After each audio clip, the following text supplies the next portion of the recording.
Hai guys, selamat datang di channel Gereja Internet. Jangan lupa klik tombol subscribe dan nyalakan lonceng pemberitahuan supaya kamu bisa mendapatkan pengajaran setiap minggunya tentang kebenaran yang alkitabiah. Klik subscribe itu nggak bayar guys, tapi dengan klik subscribe kalian baru saja mendukung Gereja Internet supaya terus dapat berkembang di dunia YouTube. Jangan lupa like, comment, and share ya guys. Yang mengajar kami dari hatimu sendiri.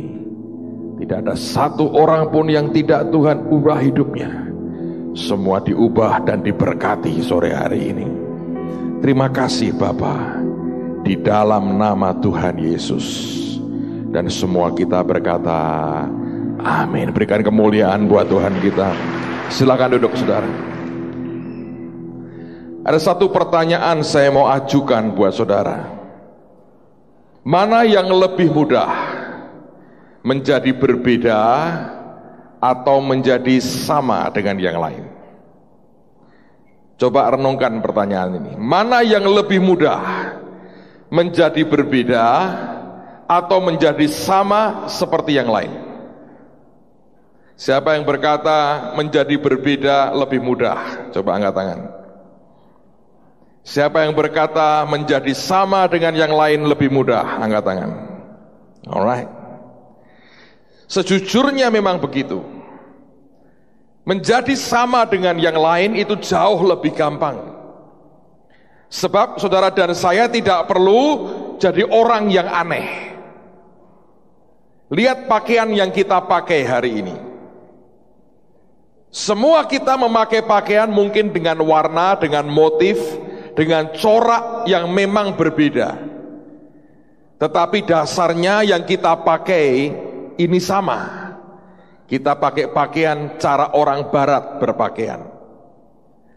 Seandainya satu di antara saudara mau mengatakan bahwa aku mau jadi beda dibandingkan yang lain, dan Anda berkata, yang pria berkata, mulai hari ini kemanapun pergi saya akan pakai sarung, dan saya tidak akan pakai celana panjang lagi. Saya mau tanya, susah nggak kira-kira? Saudara akan dilihat orang sebagai orang yang aneh, dan sebagian orang akan menduga yang berbeda-beda. Minimal orang berbisik-bisik akan berkata, dia lagi habis sunat ini mungkin, sehingga pakaiannya begitu. Alkitab ini penuh dengan orang-orang yang sama satu dengan yang lain. Tetapi dari zaman ke zaman Alkitab ini juga mengatakan bahwa selalu ada orang-orang yang berani untuk berbeda dibandingkan kebanyakan yang lain. Orang-orang inilah orang-orang yang bisa menarik perhatian Tuhan dan memikat hatinya Tuhan oleh karena keberaniannya untuk jadi berbeda. Dia hidup dalam sebuah arus lingkungan yang bisa dengan gampang memaksanya sama dengan yang lain. Tetapi ada orang-orang yang memutuskan untuk berbeda. Dan ini bukan sesuatu yang mudah. Tapi sesungguhnya setiap orang yang memutuskan untuk berbeda demi Tuhan dan karena Tuhan, orang itu akan menarik perhatian Tuhan. Saya gambarkan seringkali Tuhan itu adalah pribadi yang tiap hari sebetulnya menahan kebosanan melihat kita. Dalam hal apa, Pak? Dalam hal banyak. Karena kita ini cenderung bertindak, berbuat sesuatu yang normal, yang lazim orang lain buat. Karena manusia cenderung suka melakukan hal-hal yang orang lain, orang kebanyakan sudah lakukan, dan tinggal kita ngikuti aja apa yang orang lain buat. Dan di situ saya membayangkan Tuhan akan bosannya luar biasa. Kok bisa? Sebab nature-nya Tuhan itu kreatifnya luar biasa. Coba pikir saudara, ada berapa miliar penduduk dunia hari ini? Ditambah dengan yang sudah pernah dari zaman Adam sampai sekarang, sekian miliar manusia, tidak satu pun yang sidik jarinya sama. Itu yang tiap hari membatik sidik jari ketika bayi lahir, siapa kira-kira? Yang punya variasi, bisa buat sidik jari tiap kali beda. Coba saudara, pusing nggak? Tapi Tuhan itu menciptakan setiap orang beda, sangat khusus. Suara pun bisa mirip, tapi nggak sama. Ada orang yang mencoba menirukan suara orang, gaya orang, tapi tetap nggak bisa sama. Satu hari saya dipijit oleh seorang bapak yang bertahun-tahun membantu seorang dokter. Dokter ahli tulang ini punya bapak yang bisa memberikan pijet, refleksi dan sebagainya untuk kalau uratnya, tulangnya dan sebagainya. Rupanya si bapak ini terpikat dengan dokter ini. Pada waktu saya dipijit saudara, dia tanya, dia ngomong, persis ngomongnya kayak dokter itu. Sampai saya risih, gak enak lah si dokter mijit saya, kesannya begitu. Intonasinya semuanya sama. Tapi tetap nanti pada saat-saat tertentu, medoknya Jawanya keluar, lah itu beda dengan dokternya. Ketika saya tanya lebih intelek, dia tidak mengerti. Walaupun dia coba, dia sipitkan matanya, mencoba dengan memejamkan mata, menjelaskan. Tapi saya tahu kosong, dia tidak tahu apa yang saya tanya. Dia tidak pernah kuliah sampai ke luar negeri. Setiap orang itu beda. Anda boleh niru siapapun, potongan rambutmu, gayamu, semuanya Anda boleh tiru, tetap berbeda. Bukankah dia Tuhan yang kreatif? Alkitab berkata, kasih setia Tuhan selalu baru setiap pagi. Setiap pagi selalu baru, kreatif. Dia tidak pernah pakai stok yang lama untuk memberikan kasih setianya kepada anak-anaknya. Dia Tuhan yang kreatifnya luar biasa. Bayangkan seorang Tuhan yang sangat kreatif ketemu anak-anaknya yang begitu tok kerjaannya. Bosan gak kira-kira? Menurut saya bosan saudara. Sehingga setiap orang yang berani berbeda karena dia, setiap orang yang bisa menangkap hatinya dan berkata, aku mau jadi beda karena Tuhan, orang-orang itu menarik perhatian Tuhan. Saya mau tunjukkan pada petang hari ini minimal 3 nama yang berbeda sekali.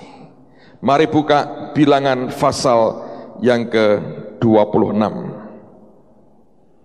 Bilangan 26, lihat mulai ayat yang ke-9 sampai dengan ayat yang ke-11. Dari Bilangan pasal yang ke-26, lihat mulai ayat yang ke-9 sampai dengan ayat yang ke-11. Bilangan 26 ayat 9 Alkitab berkata, dan anak-anak Eliab ialah Nemuel, Datan dan Abiram. Datan dan Abiram orang-orang yang dipilih oleh umat itu. Ialah orang-orang yang telah membantah Musa dan Harun dalam kumpulan Korah ketika mereka membantah Tuhan. Tetapi bumi membuka mulutnya dan menelan mereka bersama-sama dengan Korah ketika kumpulan itu mati.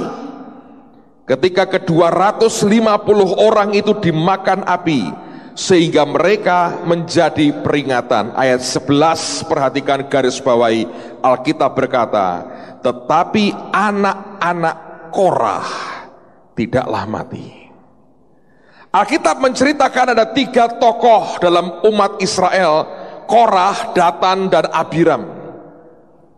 Mereka berontak kepada Musa dan Harun. Mereka berkata, cukup, kalian berdua telah memimpin bangsa ini, kamu telah menyalahgunakan. Mereka begitu marah, mereka didukung oleh kurang lebih 250 pemimpin. Alkitab berkata, hasil rapat. Pada waktu itu Tuhan marah sekali oleh karena pemberontakan mereka. Lalu Tuhan berkata, kalian yang berontak kumpul.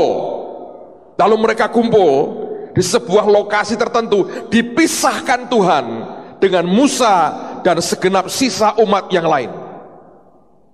Datan dan Abiram disertai oleh keluarganya. Anak-anak Datan dan Abiram berdekatan dengan bapaknya ketika Tuhan dalam murkanya berkata, kalian kumpul sendiri. Coba bayangkan apa yang terjadi. Korah sebagai pemimpin, dia berdiri. Ada Datan, ada Abiram di sampingnya dengan keluarga mereka. Dan dia lihat dari kejauhan, anak-anaknya tidak ikut dia.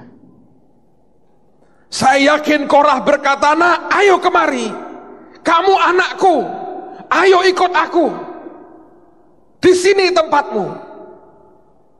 Dan saya bisa membayangkan anak-anak Korah semua hanya menggelengkan kepala dan berkata, tidak Bapak, Bapak di pihak yang salah.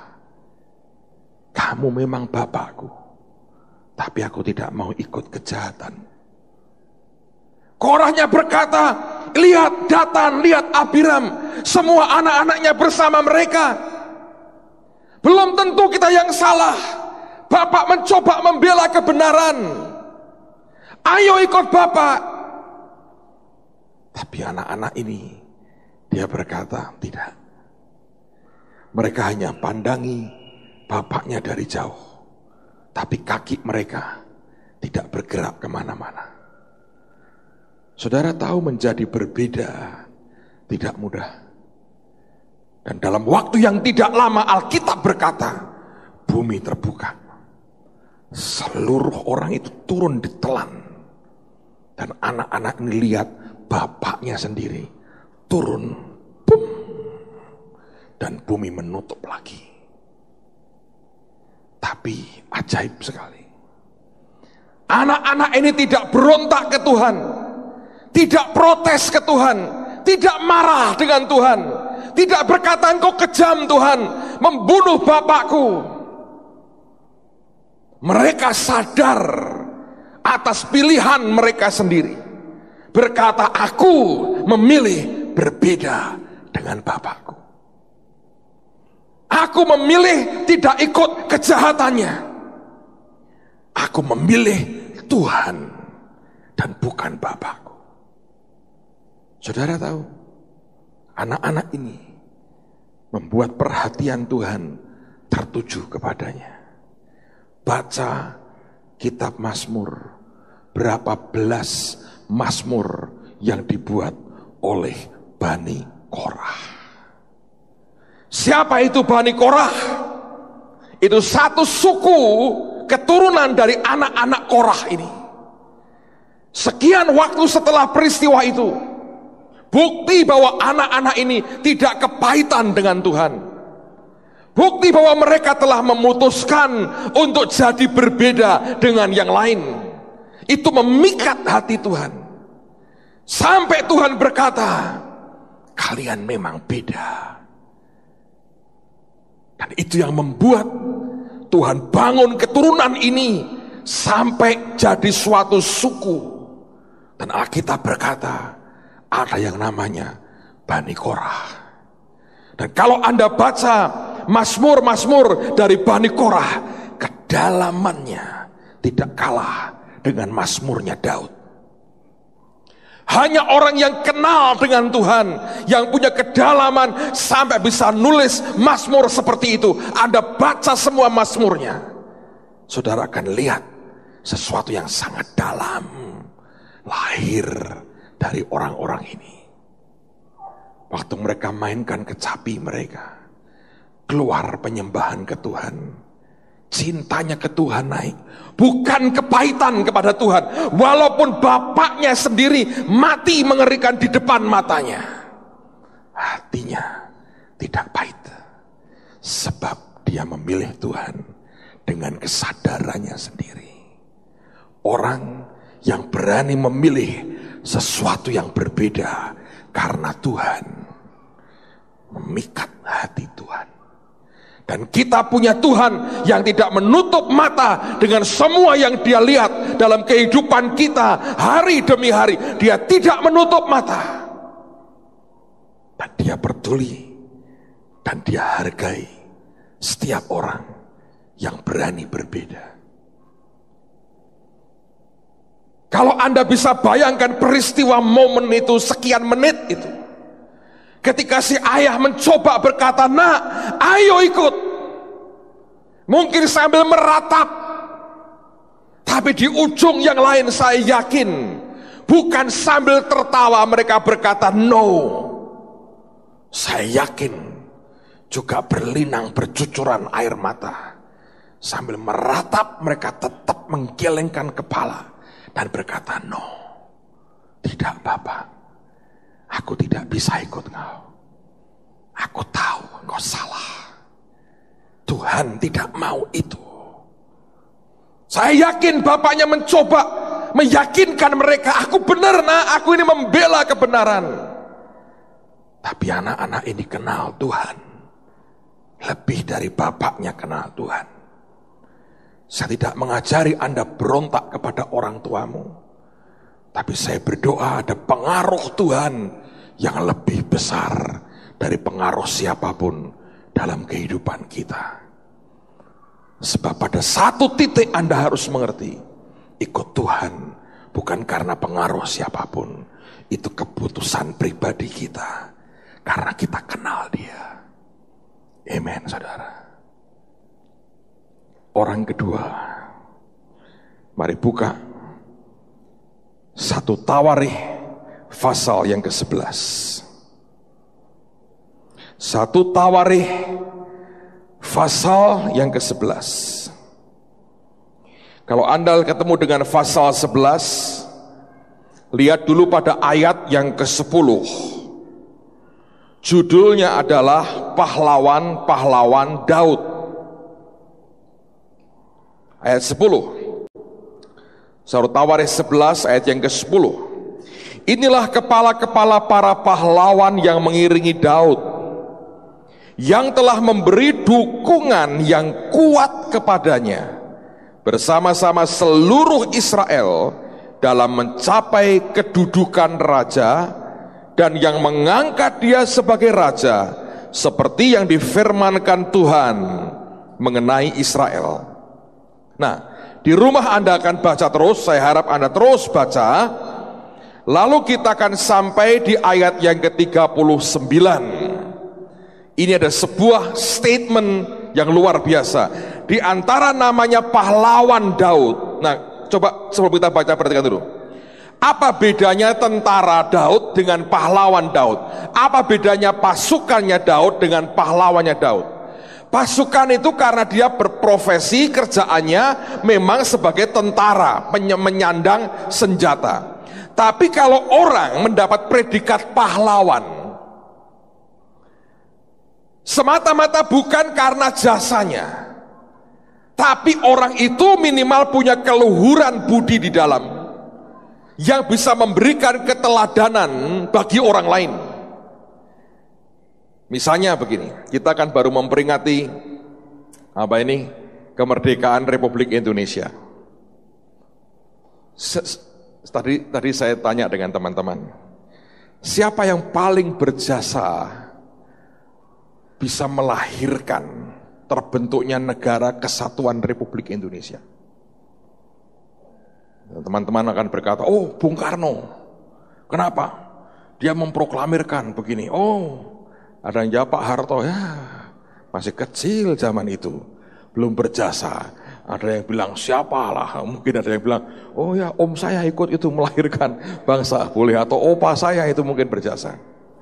Lalu saya berkata begini, karena saya dulu kuliah sejarah di Undip, jadi kita punya banyak diskusi yang tidak pernah keluar. Zaman itu tidak boleh keluar. Zaman sekarang orang boleh bicara macam-macam lah, asal pokoknya tidak menghina orang. Indonesia Raya ada bait kedua, ada bait ketiga sekarang muncul kan.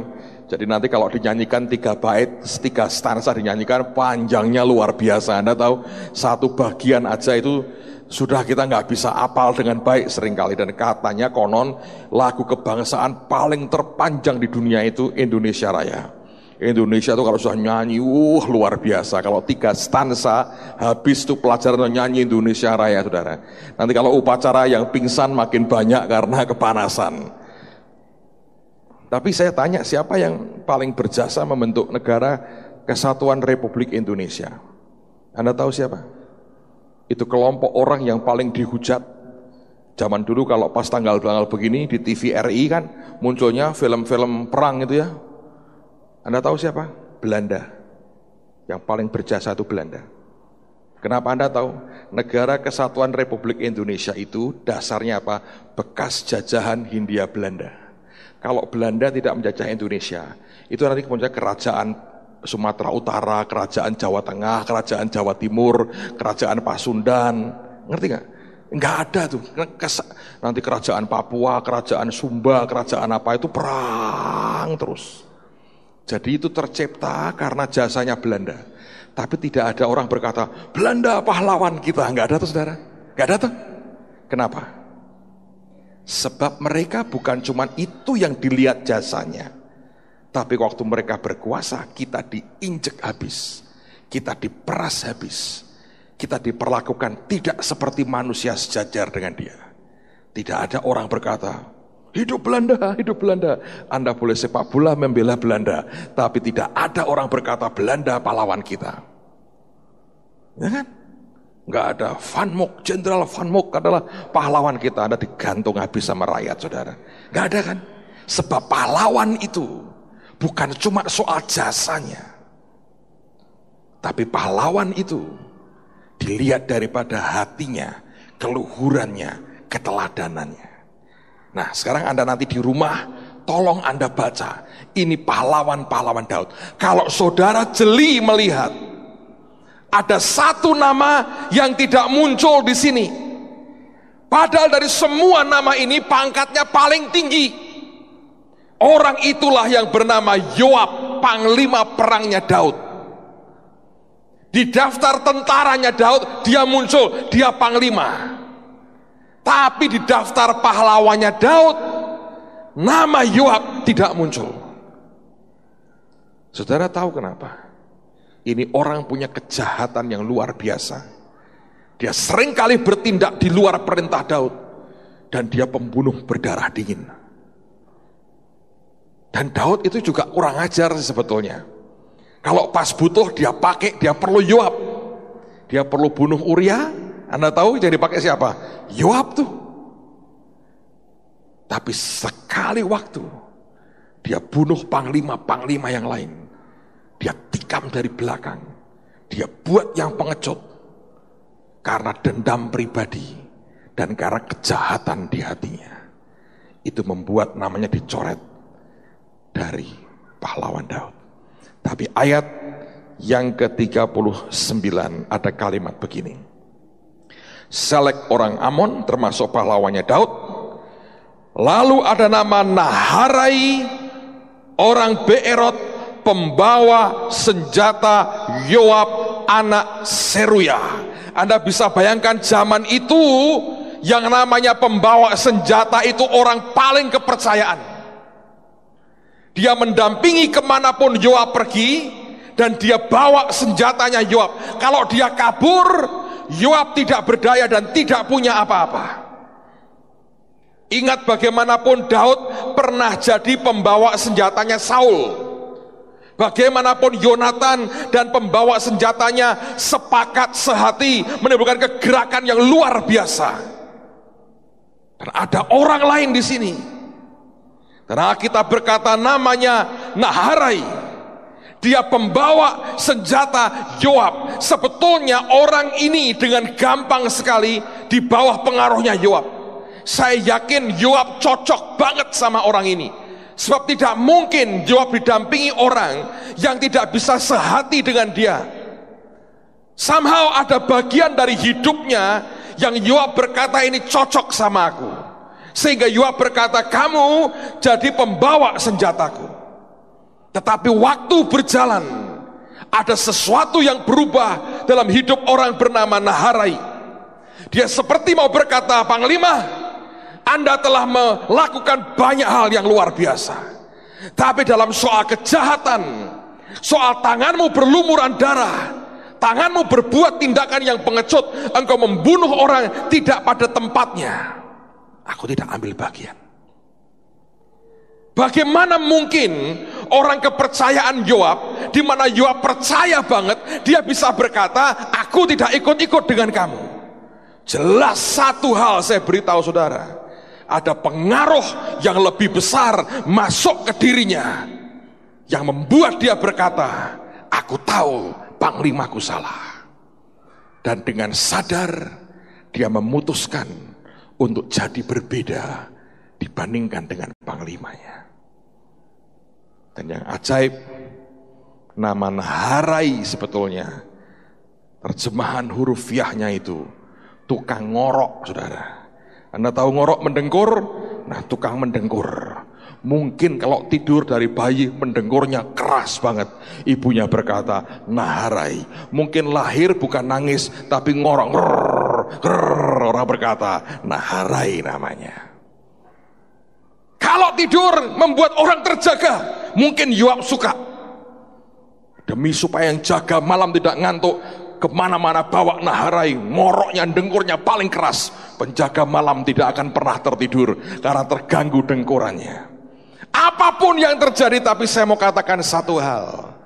Orang ini toh berani berkata, aku mau memutuskan sesuatu yang berbeda.